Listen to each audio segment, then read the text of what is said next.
7-8 ปีเท่านั้นแต่สามารถคุมมาตัวบักใหญ่เนาะถือว่าอันนี้เพิ่นจะเป็นการโซเลย แต่เพิ่นก็ต้องแบบวอร์มก่อนเนาะ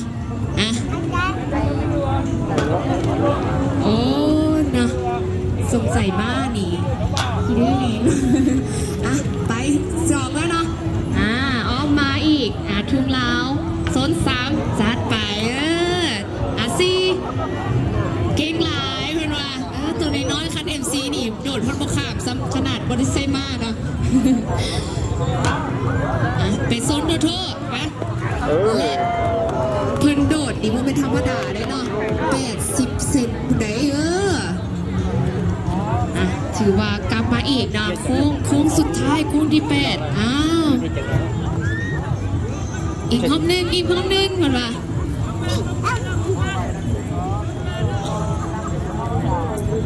ถือว่าพื้นตัวน้อยๆเนาะถือว่ามีความสามารถหลากหลายกันเอเลยเนาะถือว่าเป็นกำลังใจให้น้องเพื่อนเด้อเนาะเพื่อนโซ่ให้เขาเบิ่งปกติเขานี่บ่ได้เบิ่งเด้อเนาะบ่ได้เบิ่งง่ายๆจังสิมานี่ก็บ่ได้เห็นง่ายๆเนาะอีกเขาดึงเพื่อนว่า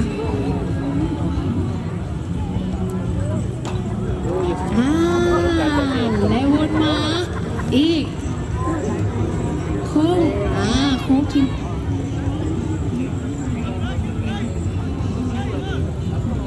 ไป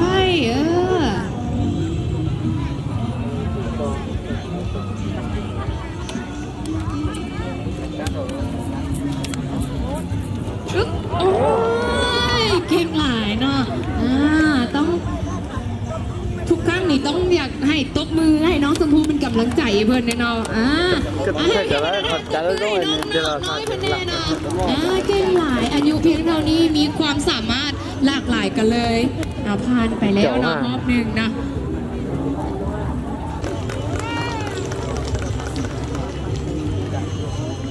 อันนี้ถือว่าไอวินเพื่อนเนาะเพื่อนได้ไปเรียนหรือว่าไปฝึกฝนตัวเองอยู่ที่ประเทศไทยนั่นเองและเพื่อนก็ได้ไปแข่งขันเนาะหลากหลายสถานที่เลยถือว่าเป็นคว้ารางวัลมาหลากหลายเลยเนาะ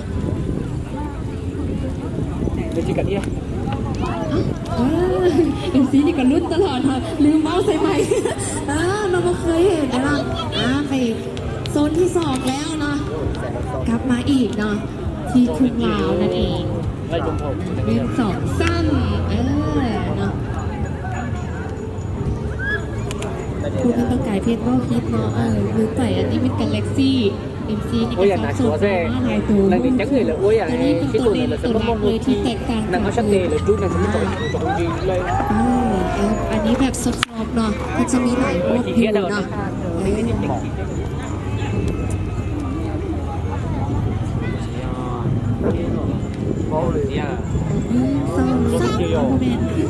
เมนนะเนาะเล่าตามหลังใน MC ไปก่อนมากเลยจะขโมยมาอีกรอบนึงเป็นโซนที่8โซนสุดท้ายโอ้ว้าวมีปล่อยมืออีก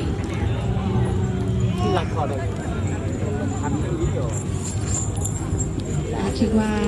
อ้อมวงอีกเนาะทางด้านน้องเพิ่งจะเข้าไปแถมอีกเนาะไว้เดี๋ยวใดถือว่าน้องชมพูเนาะครับทุกคนเพื่อนประกายเพนจะไปแจกกับกาแล็กซี่กับครูฝึกเพื่อนนะ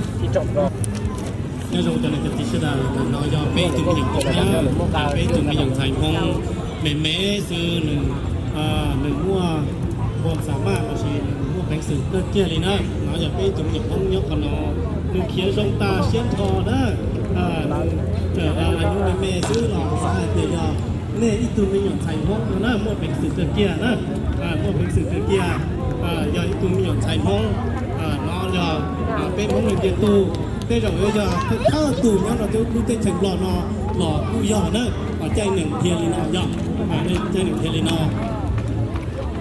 จิตตาลงได้ซื้อใช่ไหมเป็นตู้เป็นหยวนเล่นตื้อสาตัวเกิดเราเกิดเตานะตัวเกิดใจหนึ่งจานหนึ่งละเตาย่อเราแต่นอเป็นจ่ายต่อชัวเล่นชัวตู่ย่อเราผู้ย่ออีก2 กีฬาใจหนึ่งต่างเป็นสุนทรน้องเทียย่อ ยาตาเขารอเนี่ยเด็กจีเลยตัวเขาเป็นเจ้าหน้าก้านคือเปียชีเด็กตัวไม่ยุ่งหลอดยอดต่อรู้ยิ่งเจ้งนอยิ่งขี่เป้าให้เปียตัวหนึ่งตรงนี้จ้าตาสีนอเป้กู้งัวช่วงแรกๆ要对了，老等到下。ตาสีนอเสด็จกู้หล่อปอกเปียหนึ่งตรงนี้นอเสด็จจ้อตาหล่อใจหนึ่งเนอะถ้าเขาหล่อใจหนึ่งเขาน่าจะอีเขากีฬาเพีย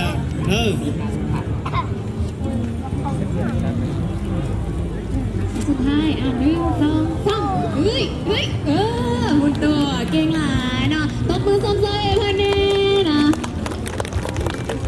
ฉันรู้ว่าเป็นเอ็กซี่ไม่เป็นถูกภาพนะถือว่าปกติเพื่อนมาจะมีcũng lên dòng công tử cu tao chạy nặng là kia dọ sẽ đợi sai xùa mình tu mình nhọn lên từ sáng tôi chạy nặng là cu tua bên môn nặng nhớ là no cầu từ tụi nặng đó cho nên cho mình tu mình nhọn sẽ đợi tàu chạy tàu cha nặng tàu cha đợi mình chạy tàu nữa chỉ ta lên tàu xưa sẽ đợi xa lò say nặng là lò say tàu nhưng mà tàu no bên môn nặng cho nên cha cho nên chạy như là phần nọ đó thì sẽ đợi ship ba rồi sau này còn sẽ kim sẽ cha gì cho họ luôn chơi họ no dọ lử buồn gì cho nên sẽ đợi đó thì sẽ đợi sau sẽ đê lò sai nền tàu đợi no giờ nền mới nhổ bông đó thì một trong tàu đó sẽ đợi chúng mình sẽ tự tàu muốn lúc xưa lò sai bên để nó theo dọ นะต่อไปอีกรอบหนึ่งนะของครูฝึกนั่นเองไอวินนะไอวินเพื่อนนะจะได้เข้าไปอีกรอบหนึ่งให้บรรทานเราบางท่านก็อาจจะเป็นบรรทานได้เนาะติดตามกันอีกก็คือไอวินครูฝึกของพวกเขาเนาะจะไปแท็กทีมกับน้องสมพูนั่นเองเนาะพัดเปลี่ยนกันเนาะถือว่าเขามีจะปิดไว้แน่ไว้ขึ้นนิดนึงนะถือว่ากับมาคู่ใจเพื่อนกาแล็กซี่นั่นเองเห็นพวกทางพวกทรงนี่ก็หู้แล้วเนาะตั้งซื้อนี่บ่ผิดเลยเนาะซื้อกาแล็กซี่นี่ว้าวจัดไปนะถือว่ารุ่นแทนน้องสิโดดเพื่อใดนี่เนาะแห่งน้องชมพูอีกแห่งรุ่นมันอีกเนาะเพิ่นตัวน้อยเนี่ยเนาะเพิ่นสามารถบังคับมาตัวใหญ่ๆได้เตาไผ่เนาะเพิ่นเปลี่ยนสุดแล้วเนาะเพิ่นจะใส่เป็นสุดเฉพาะงานเลยแต่มาเพิ่นตัวใหญ่กว่าคนแต่ว่าเพิ่นก็สามารถบังคับได้เนาะปกติต้องขี่ตัวน้อยแน่นอนแต่ว่าเพิ่นว่าท่าทายเพิ่นว่าตัวใหญ่นะนะเดไปแล้วเนาะกับสุดแต่เราจะไปตัวมีอย่างพงนะไปตัวมีอย่างใส่พงเก่งตาเชียนทอนะหรือว่าเป็นสื่อเตี้ยๆเลยอย่าไปตัวมีอย่างใส่นอใช้เดินบวชเตะอีกเราไปตัวมีอย่างใส่น้าตาสีน้าซ่า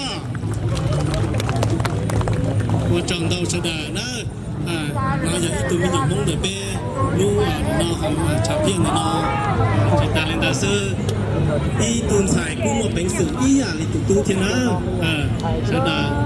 ชอบเปลี่ยนจอนใส่จีบเป็นสื่อจอนใส่แล้วมาเป็นสื่ออีอย่างเลยจากตู้เทียยาว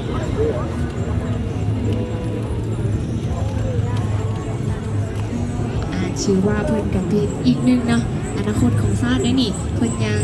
จะมีการไปฝึกซ้อมไปแข่งขันอีกได้เนาะว้าวเก่งหลายนะถือว่าโค้งสุดท้ายนั่นเองนะถือว่าน้องเพิ่นก็ยังมีการไปแข่งขันได้เนาะรอบนึงแล้วที่ประเทศไทยและเพิ่นก็เรียนเชิญไปอีกครั้งนึงเนาะถือว่ามานี่เพิ่นก็ยังเมื่อยนิดนึงเนาะหลายเบิ่นแต่วันที่